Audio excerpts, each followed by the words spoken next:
الله أكبر الله أكبر. اعوذ باللہ من الشیطان الرجیم بسم اللہ الرحمن الرحیم انا اعطیناک الکوثر فصلی لربک وانحر ان شانئک هو الابتر۔ ترجمہ: شروع کرتی ہوں اللہ کے نام سے جو بڑا مہربان نہایت رحم کرنے والا ہے۔ یقیناً ہم نے آپ کو کوثر عطا کی یا خیر کثیر عطا کی، تو بس آپ صلی اللہ علیہ وآلہ وسلم اپنے رب کے لیے نماز ادا کریں اور قربانی کریں، یقیناً آپ کا دشمن ہی بے نام و نشان ہے۔ جیسا کہ ہم پہلے بھی یہ بات جان چکے ہیں کہ قرآن کریم کی آخری 10 صورتیں مکمل طور پر رسول اللہ صلی اللہ علیہ وآلہ وسلم کی زندگی کی ترجمانی کرتی ہیں۔ ان 10 میں سے پہلی 3 صورتوں کی مکمل تفسیر اور ترجمہ ہم پہلے سیکھ چکے ہیں۔ پہلی 3 اور چوتھی صورت کوثر، ان چاروں میں بہت گہرا تعلق ہے۔ پہلی 3 یعنی کہ سورت فیل، سورت قریش اور سورت معون، یہ نبوت سے پہلے عرب معاشرے کی اکنامیکل کنڈیشنز اور ان کی اخلاقی پستی کی ترجمان ہے، مگر سورت کوثر یہ اعلان نبوت کی بعد کی صورتوں میں سے ایک ہے۔ سورت کوثر کے نازل ہونے سے پہلے کے حالات کا ذکر کریں تو ان دنوں اللہ کے رسول صلی اللہ علیہ وآلہ وسلم بہت زیادہ غمگین اور پریشان تھے۔ جب آپ صلی اللہ علیہ وآلہ وسلم کے بیٹے حضرت ابراہیم علیہ السلام کا انتقال ہوا تو مشرکین اور کفار نے بہت خوشیاں منائیں اور آپ کا مذاق اڑایا، اور یہ کہتے پھرے کہ آج کی رات محمد کی نسل کٹ گئی، اب محمد کا کوئی نام لینے والا نہیں ہوگا۔ اس پر اللہ کے رسول بہت غمزدہ تھے۔ میرے اللہ سے آپ کا غم پوشیدہ نہیں تھا۔ ظاہر ہے انسان کے لیے اولاد کی موت خود اپنی موت سے بھی زیادہ تکلیف دہ ہوتی ہے۔ پھر یہ غم اور بھی بڑھ گیا جب سارا شہر اس موت پر خوشیاں منانے لگا۔ ایسی سچویشن میں اللہ تعالیٰ نے اپنے سب سے زیادہ محبوب بندے کو تسلی دی اور ایسی بہترین نعمت عطا کی جو آج سے پہلے کسی نبی یا رسول کو عطا نہیں کی گئی تھی۔ مسند احمد میں روایت ہے کہ رسول اللہ صلی اللہ علیہ وآلہ وسلم تشریف فرما تھے کہ آپ پر غنودگی کسی کیفیت طاری ہوئی، پھر ایک دم آپ نے سر اٹھایا اور مسکرائے۔ صحابہ کرام نے دریافت کیا کہ حضور آپ کیوں مسکرا رہے ہیں؟ تو اللہ کے رسول نے فرمایا کہ اس وقت مجھ پر ایک سورت اتری ہے، اور پھر بسم اللہ پڑھ کر پوری سورت کی تلاوت کی۔ پھر فرمایا، جانتے ہو کوثر کیا ہے؟ لوگوں نے کہا، بے شک اللہ اور اس کے رسول ہی جانتے ہیں۔ تو آپ صلی اللہ علیہ وآلہ وسلم نے فرمایا، یہ جنت کی ایک نہر ہے، قیامت کے دن میری امتی میرے پاس اس نہر پر آئیں گی، مگر بعض لوگوں کو اس کے قریب آنے سے روکا جائے گا، تو میں کہوں گا کہ اے میرے رب، اے اللہ، یہ بھی میرے امتی ہیں۔ تو فرمایا جائے گا، حضور آپ کو معلوم نہیں کہ ان لوگوں نے آپ کی دنیا سے جانے کے بعد دین میں کیا کیا بدعتیں نکال لی تھیں، یعنی کیا کیا نئی چیزیں خود سے ایجاد کر لی تھیں۔ علماء کرام نے اس حدیث پاک کی تفصیل میں لکھا ہے کہ اکثر لوگ نبی پاک صلی اللہ علیہ وآلہ وسلم کی تعریف میں کچھ زیادہ ہی الفاظ استعمال کر جاتے ہیں کہ وہ ظاہر اور باطن کے جاننے والے ہیں یا قیامت تک آنے والے ہر شے کا علم رکھتے ہیں، مگر در حقیقت ہر شے کا علم رکھنے والی ذات تو صرف اللہ تعالیٰ کی ہی ہے۔ رسول اللہ صلی اللہ علیہ وآلہ وسلم صرف وہی باتیں جانتے ہیں جن کا علم اللہ تعالیٰ نے انہیں عطا کیا ہے، جیسا کہ یہاں خود حدیث پاک کے الفاظ ہیں، اللہ تعالیٰ فرمائے گا یا فرشتوں کے ذریعے کہا جائے گا کہ آپ صلی اللہ علیہ وآلہ وسلم نہیں جانتے کہ آپ کے انتقال کے بعد اس امت نے دین میں کیا کیا نئی باتیں شامل کر لی تھی، اور پھر ایسے لوگوں کو نہر کوثر سے محروم کر دیا جائے گا۔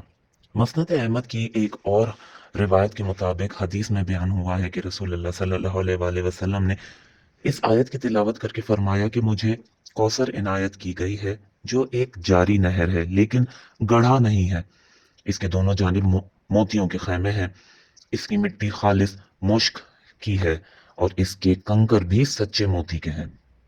صحیح بخاری کی حدیث سے روایت ہے کہ معراج والی رات آپ صلی اللہ علیہ وآلہ وسلم نے آسمان پر جنت میں اس نہر کو دیکھا اور جبرائیل علیہ السلام سے پوچھا، یہ کون سی نہر ہے؟ تو حضرت جبرائیل نے فرمایا کہ یہ کوثر ہے جو اللہ نے آپ کو دے رکھی ہے۔ اچھا، پہلی آیت کا لفظی ترجمہ ہے انا آتیناک الکوثر، ترجمہ بے شک ہم نے آپ کو خیر کثیر عطا کی یا بے شک ہم نے آپ کو کوثر عطا کی۔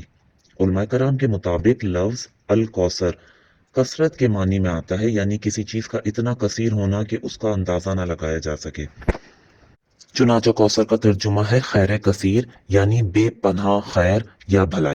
اب یہاں سوال اٹھتا ہے کہ کوثر تو جنت کی ایک نہر ہے، تو در حقیقت وہ بھی خیر کثیر میں ہی شامل ہے، یعنی اللہ تعالیٰ نے اپنے محبوب بندے اور رسول صلی اللہ علیہ وآلہ وسلم کو بے تحاشا بھلائی عطا کی ہے، جس کی ایک مثال یہ نہر کوثر بھی ہے۔ اسی خیر کثیر کی ایک اور مثال یہ ہے کہ اللہ تعالیٰ نے اپنے پیارے نبی کو جنت میں مقام محمود عطا کرنے کا وعدہ کیا ہے۔ پھر آپ صلی اللہ علیہ وآلہ وسلم قیامت کے دن اپنی امت کی شفاعت کرائیں گے، تو یہ بھی ایک بھلائی اور خیر ہے۔ پھر اللہ تعالیٰ نے آپ کو ایک ایسی امت کا سردار بنایا جو قیامت تک آپ کی نام لیوا رہے گی۔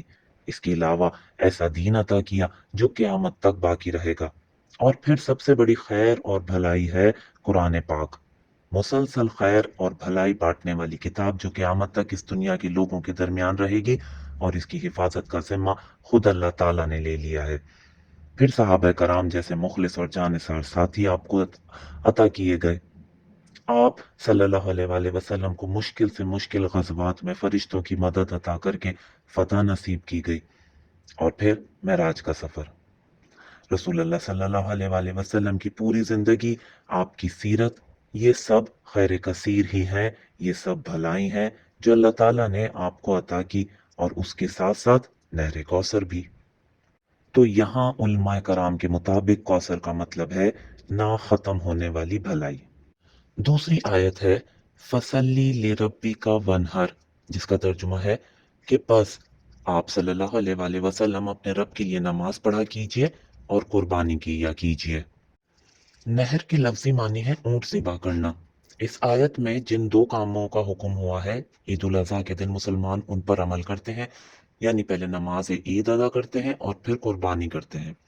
صحیح بخاری کی حدیث کے مطابق رسول مقبول صلی اللہ علیہ وآلہ وسلم نماز عید سے فارغ ہو کر اپنی قربانی ذبح کیا کرتے تھے، اور فرماتے کہ جو شخص ہماری طرح نماز پڑھے اور ہم جیسی قربانی کرے، اس نے شرعی قربانی کی، اور جس نے نماز سے پہلے ہی جانور ذبح کر لیا تو اس کی قربانی نہیں ہوئی۔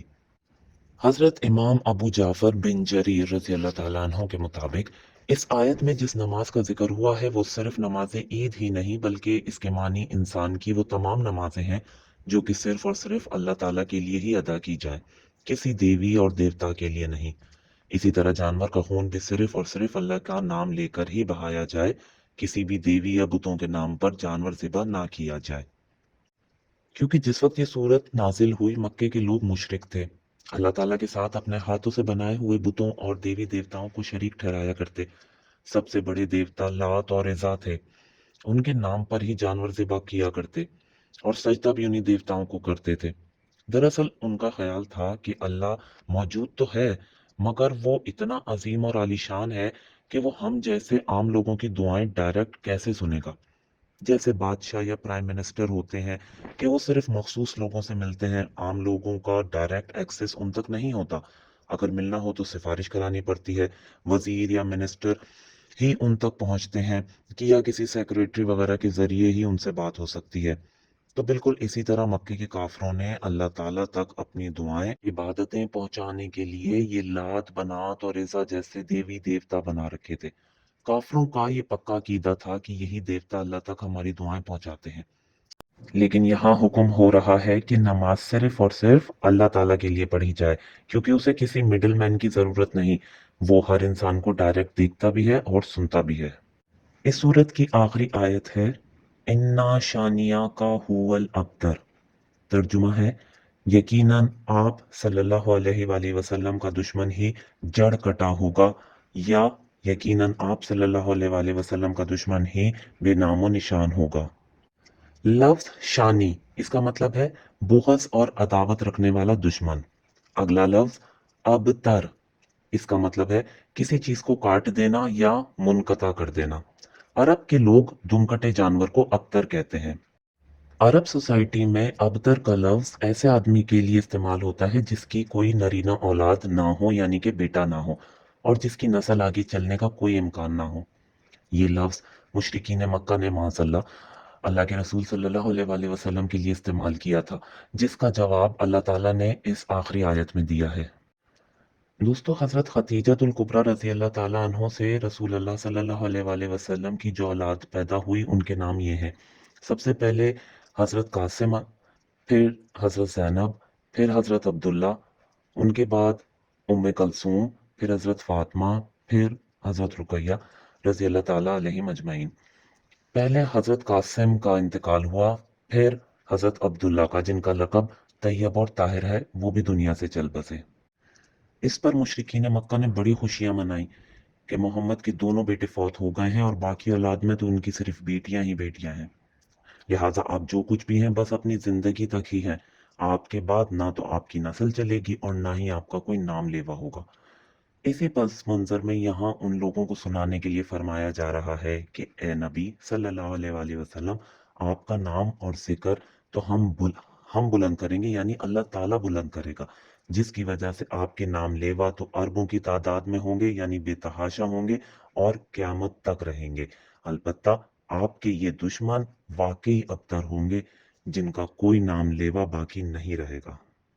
یہاں پر سورۃ کوثر کی تفسیر مکمل ہوئی۔ وآخر دعوانا ان الحمد للہ رب العالمین۔